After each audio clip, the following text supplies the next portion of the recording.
प्यारे बच्चों नमस्कार, मैं दिनेश शाश्वत आप सभी का स्वागत करता हूं आपके अपने सबसे विश्वसनीय परिवार में। आप सभी ना परेशान थे, लगातार ऐसी ऐसी ही वीडियो लगातार सर्च कर रहे थे। प्यारे बच्चों, आप इतनी छोटी सी वीडियो एक बार देख लो, ये आपके गद्य खंड के सारे प्रश्न बन जाएंगे जो बिहार बोर्ड 2026 में एग्जाम देने वाले हो, 27 में एग्जाम देने वाले हो। बिल्कुल घबराने की जरूरत नहीं है आप सबको।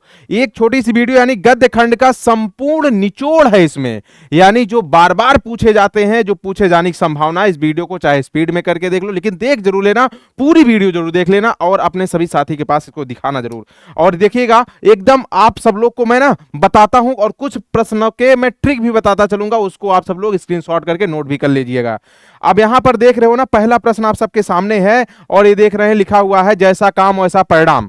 जैसा काम वैसा परिणाम किसका प्रश्न है भैया? ये बालकृष्ण भट्ट साहब का है। आंसर सी बिल्कुल सही जवाब हो जाएगा, ठीक है ना।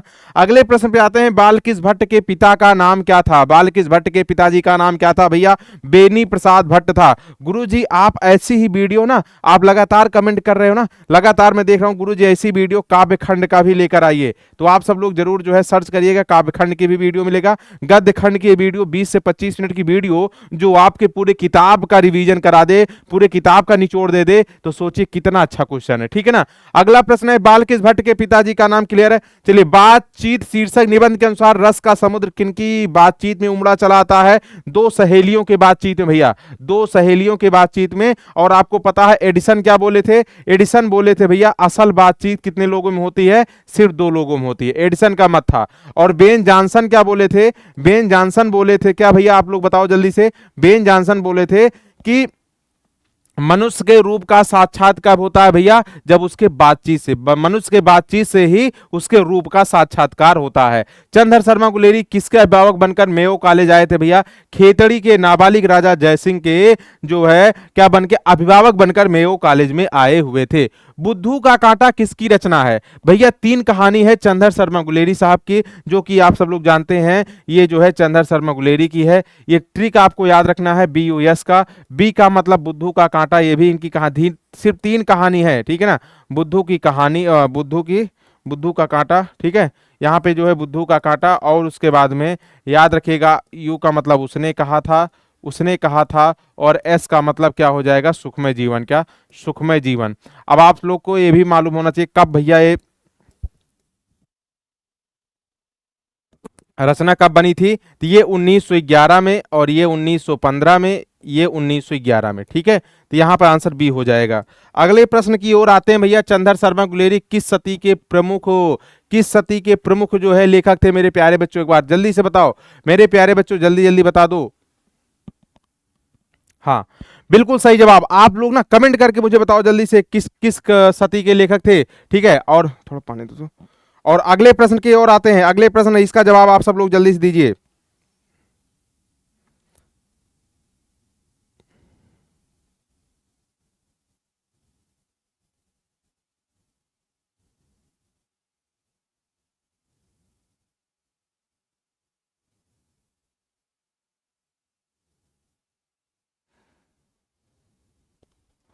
हाँ ठीक, चलो क्या जवाब दे रहे हो भैया? बिल्कुल 20वीं सदी आंसर दे रहे हैं बच्चे, बिल्कुल सही जवाब है, बिल्कुल सही जवाब है, ठीक है ना। वाद विवाद संवाद क्या है भैया? आलोचनात्मक निबंधों की पुस्तक है। और भैया निम्न में कौन सी रचना गुलेरी जी की नहीं है? कौन सी गुलेरी जी की नहीं है? अभी अभी मैं ट्रिक बताया था भैया, तीन क्या बताया था? ट्रिक बताया था, बस याद रखना। आंसर हो जाएगा डी, बिल्कुल सही जवाब, ठीक है। जयप्रकाश नारायण का जन्म कहां हुआ था? सिताब दियारा, जो कि इनका बचपन का नाम आप सब लोग जानते हो क्या? बाउल था। इनका बचपन का नाम बाउल था दोस्तों, आपको भी पता होना चाहिए। बचपन का नाम जो है बाउल था, और जब जो है बड़े हो गए थे तो इनको जेपी कहा जाने लगा था। क्या? जेपी कहा जाने लगा था, ये भी बात याद रखना। और जो है लोक पक्षधरता के कारण इनको जो है, आप सबको ये भी पता होना चाहिए, इनको लोकनायक भी कहा जाने लगा। क्या? इनको लोकनायक भी कहा जाने लगा। आप सब लोग इस बात को याद रखिएगा। इनको अमेरिका का दलाल भी कहा जाता है, क्योंकि अमेरिका पढ़ाई करने गए थे। इनको अमेरिका का दलाल भी कहा जाता है, ये भी बात आपको याद रखना है। और इनको पुरस्कार भी मिला हुआ था समाज सेवा के लिए। समाज सेवा के लिए मैग्सेसे पुरस्कार मिला था। क्या? समाज सेवा के लिए मैग्सेसे पुरस्कार मिला था। कब मिला था भैया? कब मिला था सभी लोग बताओ, सभी लोग बताओ कमेंट करके। 1965 में मिला था, 1965 में। और भारत रत्न मरणोपरांत मिला था 1998 में, 1998 में, यानी मरण के उपरांत, यानी इनके मृत्यु के उपरांत मिला था इनके परिवार वालों को, मरणोपरांत। ठीक है ना, याद रखिएगा, आंसर जो है बी हो जाएगा। अगला प्रश्न है, बातचीत शीर्षक निबंध के अनुसार जो कुछ मवाद या धुआं जमा रहता है भाप बनकर निकल पड़ता है बातचीत के जरिए। क्या? बातचीत के जरिए। किसने कहा था? अभी ना जाने कितने मील इस देश की जनता को जाना है, जवाहरलाल नेहरू जी ने कहा था। जयप्रकाश जी, यानी याद रखिएगा जयप्रकाश नारायण जी मार्क्सवादी कब बने थे? तो 1924 में भैया मार्क्सवादी बने थे। बाल कृष्ण भट्ट के जो पिताजी थे वेनी प्रसाद भट्ट, ये पेशे से क्या थे? तो आप लोग बताओगे गुरुजी व्यापारी थे। पेशे से क्या थे? व्यापारी थे। गुलेरी जी ने कुल 3 कहानियां लिखी हैं। ट्रिक आपको अभी भी बताया हूं। संपूर्ण क्रांति के रचनाकार ये जयप्रकाश नारायण जी हैं। और आपको यह भी मालूम होना चाहिए इनके पिताजी का नाम हरसू दयाल है। ठीक है ना। और उसके बाद में अगले प्रश्न की ओर आओगे तो रिकंस्ट्रक्शन ऑफ इंडियन पॉलिटी रचना किसकी है? जयप्रकाश नारायण जी की है। आपको यह भी पता होना चाहिए भैया, ये जो अपना ऐतिहासिक भाषण दिए थे संपूर्ण क्रांति का, वो जो है कहां से दिए थे? सभी लोग बताओ, किस जो है मैदान से ऐतिहासिक भाषण? सभी देखना है कितने बच्चों को मालूम है।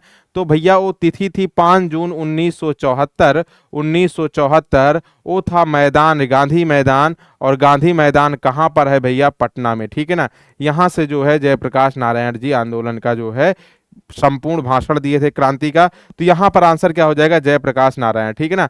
अगले प्रश्न की ओर आते, अर्धनारीश्वर शीर्षक पाठ में कौन स्वयं वृत्त बन गया और नारी को उसने कली मान लिया? पुरुष। आंसर हो जाएगा डी। उसने कहा था शीर्षक कहानी में, या किसने कहा था? उद्यमी उठो सिगड़ी में कोले डाल। बिल्कुल सुविधा हजारा सिंह, बिल्कुल आंसर सही कह रहे हो। बी आंसर बिल्कुल सही जवाब हो जाएगा। नारी तो हमहु करी ना तब ना किया विचार, जब जानी तब परिहरी नारी महाविकार। आंसर यहां पे क्या बताओगे भैया? अर्धनारीश्वर। ए बिल्कुल सही जवाब हो जाएगा। ठीक है ना। अगला प्रश्न है, दिनकर जी को निम्न में से कौन सा पुरस्कार दिया गया था भैया? पद्म भूषण पुरस्कार दिया गया था। याद रखिएगा, आप सभी साथी इसको याद रखिएगा। ठीक है ना। अगला प्रश्न है, दिनकर को किस कृति पर भारतीय ज्ञानपीठ पुरस्कार प्राप्त किया है भैया? किस पर किया? उर्वशी। उर्वशी रचना पर किए हुए हैं। बचपन में खेलने के लिए सच्चिदानंद हीरानंद वात्स्यायन अज्ञे ने कौन सा नाटक लिखा था? कौन सा नाटक लिखा था मेरे प्यारे बच्चों? तो याद रखिएगा इंद्र सभा। क्या? इंद्र सभा। ठीक है ना।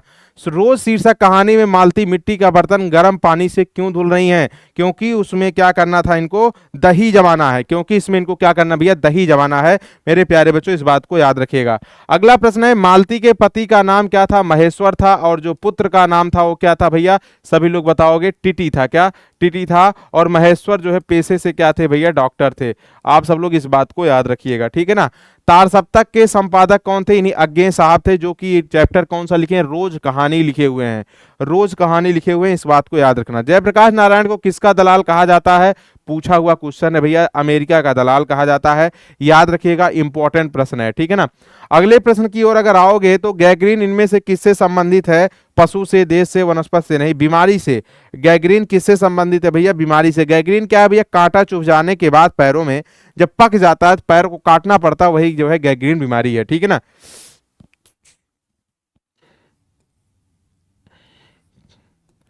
भगत सिंह के पिता का नाम क्या था भैया? सरदार किशन सिंह। याद रखिएगा, आंसर क्या हो जाएगा? बी बिल्कुल सही जवाब हो जाएगा। एक लेख और एक पत्र शीर्षक पाठ जो है क्या है? एक ऐतिहासिक पत्र है बच्चों। आंसर ए बिल्कुल सही जवाब हो जाएगा। रामधारी सिंह दिनकर के पिता का क्या नाम था? रामधारी सिंह दिनकर। रामधारी सिंह दिनकर के पिता का नाम क्या था मेरे प्यारे बच्चों? जल्दी से बताओगे तो याद रखिएगा, बिल्कुल बी रवि सिंह। आंसर हो जाएगा। आत्महत्या एक घृणित अपराध है, यह पूर्णतः कायरता का कार्य माना जाता है। यह पूर्णतः क्या है? कायरता का कार्य माना जाता है भैया। किसने कहा है? तो भगत सिंह ने कहा है। ठीक है ना। ओ सदानीरा पाठ के अनुसार गांधी जी ने आश्रम विद्यालय कहाँ कहाँ खुलवाए थे? बड़हरवा, मधुबन और भेतिहरवा। तीनों याद रखिएगा, बहुत इंपॉर्टेंट क्वेश्चन है। डी बिल्कुल सही जवाब हो जाएगा। अगले प्रश्न की ओर आते हैं। अगला प्रश्न कह रहा है, भगत सिंह का जो संपूर्ण परिवार था वो किससे संबंधित था? व्यापार से, नौकरी पेशा से, वैज्ञानिक से, या स्वाधीनता सेनानी से? तो आप लोग बताओगे गुरुजी स्वाधीनता सेनानी से संबंधित था। ठीक है ना। अगला प्रश्न है, ओ सदानीरा शीर्षक पाठ के अनुसार सन 1962 की बाढ़ का है, उन्हें रामचरितमानस में किसके क्रोध रूपी नदी का बाढ़ याद आता भैया? याद रखिएगा, कैकेयी। आंसर सी हो जाएगा। भगत सिंह का जन्म कब हुआ था भाई? सभी लोग बताओ, भगत सिंह का जन्म भगत सिंह का जन्म कब हुआ है, तो आप लोग बताओगे 28 सितंबर 1907। प्यारे बच्चों ए बिल्कुल सही जवाब हो जाएगा। ये तो आपका ना क्विक रिवीजन है, यानी कम टाइम में पूरा गद्यखंड आपकी उंगली पर नागिन डांस करे, ऐसा है। बाकी डिटेल चैप्टर वाइज पढ़ना है तो इसी चैनल पे आप सर्च कर लेना, सभी चैप्टर वाइज, सभी चैप्टर की रचना की जो है ट्रिक, सभी के जो है सारांश, सभी के संपूर्ण अर्थ, सब कुछ बताया गया है, ठीक है, इस बात को याद रखना। और पिछले 5 सालों से लगातार हिंदी में अगर रिकॉर्ड बना है बिहार में, तो आप जानते हो आपकी दिनेश शाश्वत से ही पढ़ के बच्चे 100 में 100 हिंदी लाए हैं। तो एकदम निश्चिंत होके पूरी की पूरी वीडियो आप इस चैनल पे विजिट करके जाके लाइव में, रिकॉर्डेड में, शॉर्ट में, कुल हर जगह देख सकते हो और बिंदास अपना हिंदी में 100 में 100 ला सकते हो मेरे प्यारे बच्चों। जगदीश चंद्र माथुर ने किस विश्वविद्यालय से एमए उत्तीर्ण किया है? इलाहाबाद विश्वविद्यालय से क्या किया भैया? एमए उत्तीर्ण किया हुआ है। वो सदानीरा शीर्षक पाठ के अनुसार सुल्तान ने घोड़े से उतरकर किस पर आघात किया था? विशाल के बिटप तने पर इन्होंने क्या किया था? आघात यानी चोट पहुंचाया था। दक्षिण बिहार में गया जिले से किस जाति के लोग जो है चंपारण में जो नील की खेती के लिए बुलाए गए थे, वो किस जाति के लोग थे? तो भुइयां, ठीक है, इसे भुइयार कहते, भुइयां, ठीक है। नाटक के क्षेत्र में देखो जनजातियां आई थी, आपको भी पता होना चाहिए। जयशंकर प्रसाद के बाद सबसे बड़ी प्रतिभा कौन माने जाते हैं भैया? मोहन राकेश माने जाते हैं, ठीक है ना। सिपाही की मां शीर्षक पाठ में हड्डियों का चलता फिरता ढांचा कौन है? तो आप बोलोगे गुरु दीनू कुम्हार। आपको सिपाही की मां एक चैप्टर है, उसमें इनका जो है उल्लेख मिलता है, आप सब लोग पढ़े होंगे। मोहन राकेश किस आंदोलन के प्रमुख हस्ताक्षर हैं? नई कहानी आंदोलन के प्रमुख हस्ताक्षर माने जाते हैं। कौन? मोहन राकेश जी नई कहानी आंदोलन के प्रमुख हस्ताक्षर हैं। मोहन राकेश का जन्म कहां हुआ था भैया? तो याद रखेगा अमृतसर, बिल्कुल याद रखना, बी बिल्कुल सही जवाब हो जाएगा मेरे प्यारे बच्चों। अगला प्रश्न कह रहा है रंगून कहां है? रंगून कहां है भैया? जहां मानक गया है सैनिक बन के लड़ाई पर, कहां पे भैया? कहां है ये? बर्मा में पड़ता है। क्या? बर्मा। रंगून कहां भैया? बर्मा। आलोचना त्रैमासिक के प्रधान संपादक कौन है? तो याद रखिएगा नामवर सिंह। क्या आंसर क्या बता रहे हो बच्चों? सी बिल्कुल सही जवाब बता रहे हो, ठीक है ना। 20वीं सदी में प्रगीतात्मकता का दूसरा उन्मेष कैसे हुआ? संघर्ष के साथ? ना, रोमांटिक उत्थान के साथ हुआ है। आंसर क्या है भैया? बी सही जवाब है इसका, ठीक है ना। अगला प्रश्न है नामवर सिंह के पीएचडी का विषय क्या था? श्री लाल शुक्ल के राजनीतिक चेतना का, नाटकों में मिथकी आयाम का, हिंदी कहानी में मुस्लिम जीवन संदर्भ का, पृथ्वीराज रासो की भाषा का। आंसर क्या होगा? डी बिल्कुल सही जवाब हो जाएगा। आंसर डी बिल्कुल सही जवाब हो जाएगा। प्रगीति और समाज के लेखक कौन है? तो प्रगीति और समाज के लेखक याद रखिएगा, समाज में क्या हो गया? नाम हो गया। नाम का मतलब क्या हो जाएगा भैया? नामवर सिंह। आंसर क्या बताओगे? सी बिल्कुल सही जवाब हो जाएगा। ओम प्रकाश वाल्मीकि को डॉक्टर अंबेडकर राष्ट्रीय पुरस्कार कब दिया गया था? भैया बहुत इंपॉर्टेंट तिथि है 1993, याद रखिएगा, ठीक है। और इनका जो चैप्टर का नाम है जो है जूठन। जूठन एक क्या है अपने आप में? ये विधा कैसी है? ये आत्मकथा है। जूठन क्या है? आत्मकथा है, ये भी बात याद रखिएगा। और मेरे प्यारे बच्चों जो है सबसे इंपॉर्टेंट बात तो आपको बताऊं यहाँ पे, इनकी एक आलोचना है। आलोचना क्या याद रखोगे सभी लोग बताओ? दलित साहित्य का सौंदर्य शास्त्र। क्या? दलित साहित्य का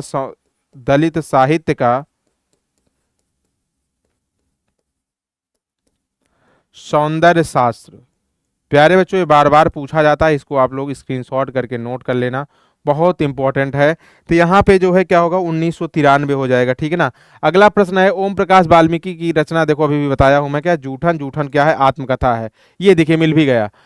दलित साहित्य का सौंदर्य शास्त्र रचनाकार भैया कौन है? ओम प्रकाश वाल्मीकि साहब हैं।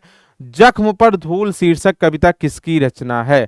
आपको बताऊं इसकी ट्रिक, आपको अगर ऐसा प्रश्न पूछा जाए, क्योंकि बार बार पूछा जाता है, अगर कोई जख्म लगा रहे तो जख्म पर हम लोग क्या लगाते हैं? मलहम लगाते हैं। क्या? जख्म पर कोई जख्म रहे यानी चोट लगी रहे, तो उसमें हम सब लोग क्या करते हैं? मलहम लगाते हैं। तो यहाँ मलहम टाइप कोई ऑप्शन दिख रहा है क्या गुरुजी? मलयस दिख रहा है, मलहम। आंसर क्या लगा दोगे? बी बिल्कुल सही जवाब। कोई दिक्कत की बात तो नहीं है ना? ऐसे जुगाड़ से याद करा करो, जो बार बार जो जैसा लगता है कि बार बार गुरुजी इसको मैं भूल जाता हूँ, याद करता हूँ, भूल जाता हूँ, इसका सबसे अच्छा जुगाड़ है ये, ऐसे याद कर लो, ठीक है। 1995 में प्रवेश सम्मान किसे प्राप्त हुआ था भैया? तो ओम प्रकाश वाल्मीकि को प्रवेश सम्मान प्राप्त हुआ था। याद रखना, बहुत अच्छा प्रश्न है। पूरा का पूरा वीडियो देखिएगा, उसके बाद आप एग्जाम दे के आना, तब मुझे बताना मेरे प्यारे बच्चों कि पूरा का पूरा गद्य खंड के जो इंपॉर्टेंट क्वेश्चन है ना, आपकी उंगली पर नागिन डांस सभी कर रहे हैं। ठीक है, अभी लास्ट में मैं पूरा ट्रिक भी बताऊंगा, याद रखिएगा, लास्ट में ट्रिक भी बताऊंगा, याद रखना। जूठन शीर्षक पाठ में किसने झाड़ू छीनकर दूर फेंक दिया था? तो लेखक के पिताजी ने। और लेखक के पिताजी जो हैं, ये जो है ओम प्रकाश वाल्मीकि को किस नाम से पुकारते थे बताओ? ओम प्रकाश वाल्मीकि को किस नाम से पुकारते थे? तो भैया मुंशी के नाम से पुकारते थे, मुंशी के नाम से। आंसर यहाँ पे क्या बता रहे हो? ए बिल्कुल सही जवाब हो जाएगा। त्रिक्ष कहानी के कहानीकार कौन है? तो याद रखिएगा, त्रिक्ष कहानी के कहानीकार हैं उदय प्रकाश। आंसर ए हो जाएगा, ठीक है ना। अगला प्रश्न है भैया, हंसते हुए मेरा अकेलापन के लेखक। ये एक आपके सिलेबस में जो है डायरी है क्या? आपके सिलेबस में एक चैप्टर ऐसा है जो डायरी है क्या? हंसते हुए मेरा अकेलापन। तो आप सब लोग याद रखिएगा, इसकी विधा क्या है? डायरी है। और आपसे मैं बोलूं ना, हंसते हुए ना मुझे मलाल हो गया, आप यही बोलिए, मुझे मलाल हो गया, मुझे मलाल हो रहा था हंसते हुए। तो मलाल का मतलब क्या हो जाएगा? मलाल हो गया मतलब मलयज, मलयज का चैप्टर है क्या? मलयज का चैप्टर है। हंसते हुए मुझे क्या हुआ? मलाल हो गया, ठीक है ना। त्रिक्ष किस प्रकार की रचना भैया? आधुनिक त्रासदी की रचना है। त्रिक्ष शीर्षक पाठ में लेखक के पिताजी जो थे वो कितने साल के थे, कितने वर्ष के थे? तो 55 वर्ष के थे। ठीक है, कितने वर्ष के थे आप लोग बताओ भैया? 55 वर्ष के थे, ठीक है ना। अगला प्रश्न है, शिक्षा पाठ के रचयिता कौन है? तो जे कृष्णमूर्ति साहब हैं। शिक्षा पाठ के जो रचयिता हैं वो जो है जे कृष्णमूर्ति साहब हैं, ठीक है। जे कृष्णमूर्ति इनमें से कौन सी रचना लिखित है भैया? तो शिक्षा।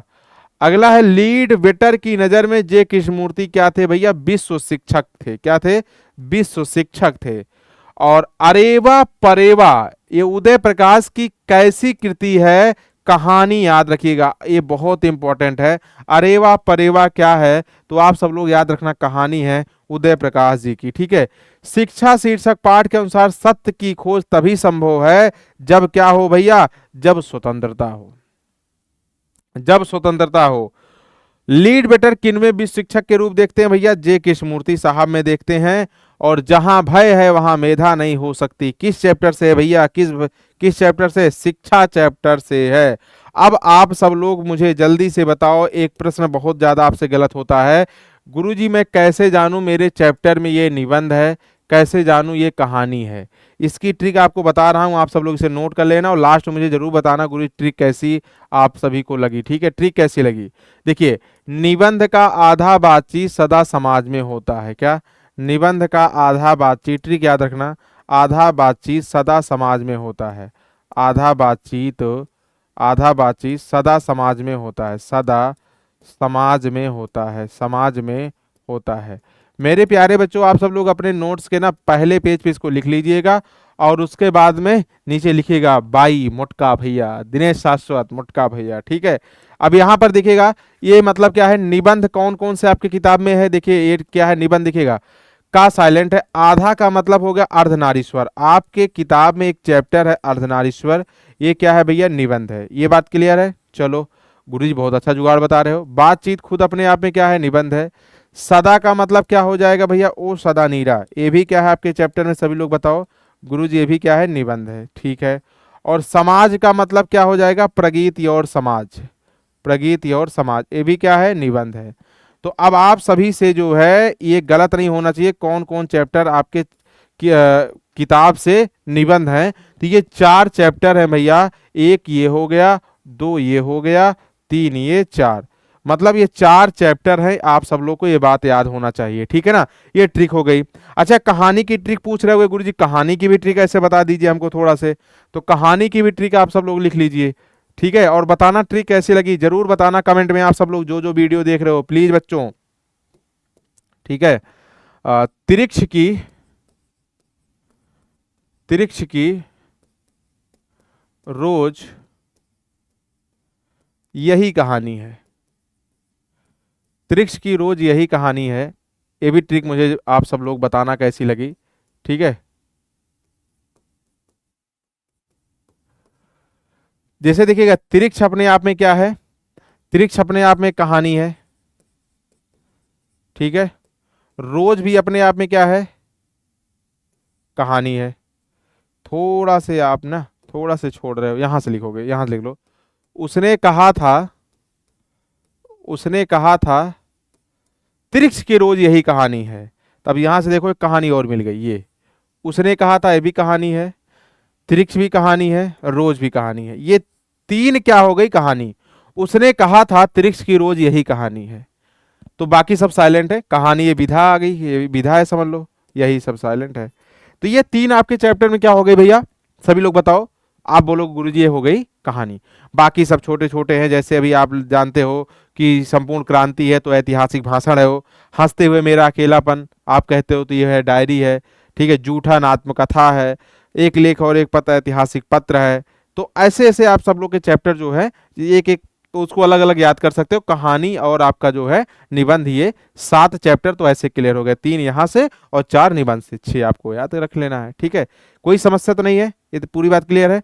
तो प्यारे बच्चों आप सबको ट्रिक कैसी लगी, और पूरा का पूरा 20 मिनट में पूरा संपूर्ण गद्य खंड का सुपड़ा साफ हो गया है। अगर ऐसी ही वीडियो आपको काव्य खंड की चाहिए, व्याकरण की चाहिए और प्रतिपूर्ति की चाहिए तो आप सब लोग कमेंट करके जरूर बताना। आपके कमेंट की मैं प्रतीक्षा करूंगा। अगर आपके कमेंट में ये सब चीजें दिखेगी तो मैं पक्का जो है अगली भी वीडियो बना के लाऊंगा, ठीक है। क्लास कैसी लगी प्यारे बच्चों, सब कोई कमेंट जरूर करना, ठीक है। और ऐसा सेशन चाहिए होगा तो जो भी सेशन चाहिए वो भी लिखिएगा। थैंक यू वेरी मच, अपना ख्याल रखना, बाय बाय, टेक केयर। और इस वीडियो को जरूर पूरा से पूरा देखिएगा।